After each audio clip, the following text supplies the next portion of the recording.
Chery Tiggo 5X ini merupakan mobil termurah Chery yang ada di Indonesia yang kemarin sempat diperkenalkan di IMS dengan bandrol kurang dari 300 juta. Wah, gokil banget ya. Jadi paling mahal itu 399 dan versi yang bawahnya 369. Itu kalian udah bisa menikmati sebuah SUV yang asik banget dipakai perkotaan. Nggak percaya? Tonton terus videonya sampai selesai.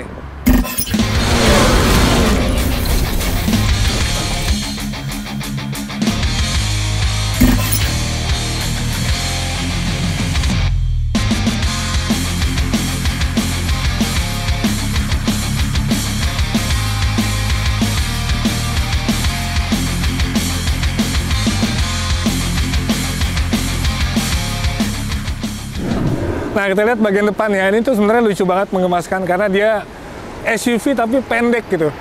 Dan semuanya tuh kayak belo-belo, lampunya lihat. Ini lampunya udah LED dan ini juga besar. Kalau misalnya mobil-mobil sekarang kan cenderung pada tipis-tipis ya. Tapi ini besar dan grillnya ini juga udah ciri khas dari Chery Tiggo banget. Dia kayak motif-motif diamond kayak gini. Nah, ada logo Chery-nya. Bumpernya juga ini dibikin lebih berotot gitu ya, kesan untuk membuat menegaskan kesan dari si SUV-nya itu. Nah, misalnya, tapi ini ada krom-kromnya juga buat pemanis lah ya. Sama di bagian bawahnya juga dia udah ada skid plate. Terus di sini ada sensor. Jadi walaupun ini mobil murah, tapi dia juga udah dilengkapi sama ADAS. Ada beberapa fiturnya. Nah, ini untuk peleknya ini sebenarnya menurut gua standar aja dan dia belum dual tone kayak model kekinian. Tapi it's okay lah, karena itu bisa diganti. Yang asiknya adalah dia punya profil ban yang tebal. Nah, di bagian atasnya dia ada roof rail, terus ini jendelanya juga dibikin blackout.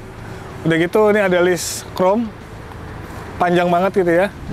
Nah, ini bagian belakangnya, lengkap ya, ada spoiler, ada Hemon stop lamp, defogger, wiper. Lampunya juga gue suka desainnya karena dia udah ada aksen-aksen smoke ya.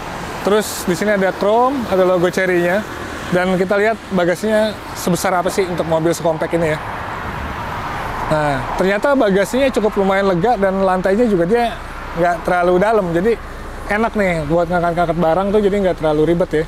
Di bagian dalamnya ini ada ban serep space saver, lengkap dengan dongkrak dan toolkit lainnya.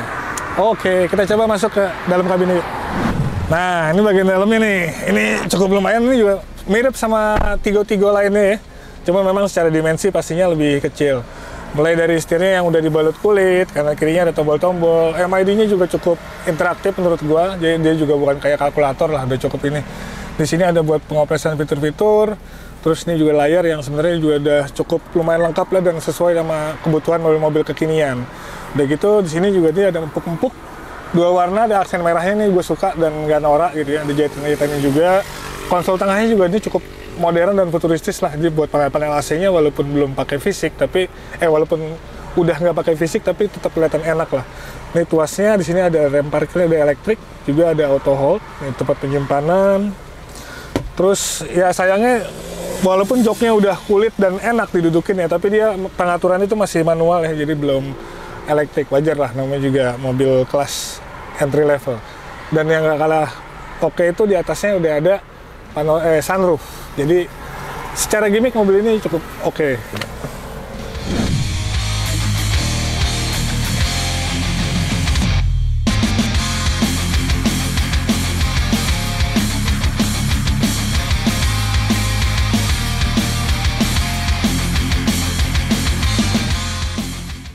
Nah, untuk impresi berkendaranya sendiri, ini sebenarnya mobil cukup lumayan enak ya, karena dia dimensinya kecil jadi cukup gesit. Dia pakai mesin 1500 cc non turbo, itu tenaganya sekitar 112 horsepower dan torsinya 138 Nm. Nah, menurut gua dengan dipadu dengan transmisi CVT ini cukup lumayan responsif. Jadi untuk dipakai di dalam kota tuh pas banget lah gitu ya. Kemudian untuk handlingnya ini juga cukup lumayan stiff, khas dari mobil-mobil Chery. Gue juga suka, dia nggak terlalu ngayun banget gitu. Tapi kalau misalnya untuk lewatin jalan-jalan yang jelek, ini cukup lumayan. Karena apa? Karena dia pakai profil ban yang juga tebal. Jadinya kalau kayak jalan-jalan rusak atau bergelombang dikit sih, ini nggak ada masalah sama sekali gitu. Intinya ini mobil enak banget buat dipakai harian di perkotaan. Paling kalau misalnya ada feedback dikit ya, ini kayak di remnya. Ini kayak agak dalam gitu, jadi nyari feelingnya susah. Mudah-mudahan ini karena memang mobil masih baru ya gitu. Kalau misalnya ntar udah lama dipakai, dia feel-nya itu bakal normal lagi. Sisanya ya intinya ini mobil cukup fun to drive. Dia pakai mesin yang kapasitasnya cukup, tenaganya juga cukup. Udah gitu secara dimensi juga cukup compact, jadi pas banget buat dipakai harian. Nah, kira-kira kayak gitulah. Nah, dengan harga di bawah 300 jutaan, ini menurut gue jadi satu yang menarik. Jadi kita nantikan aja kiprahnya kayak gimana. Gimana menurut kalian? Coba sampein di kolom komentar. Waktu kita sudah selesai. Sampai jumpa di video selanjutnya. Gue pamit. Peace.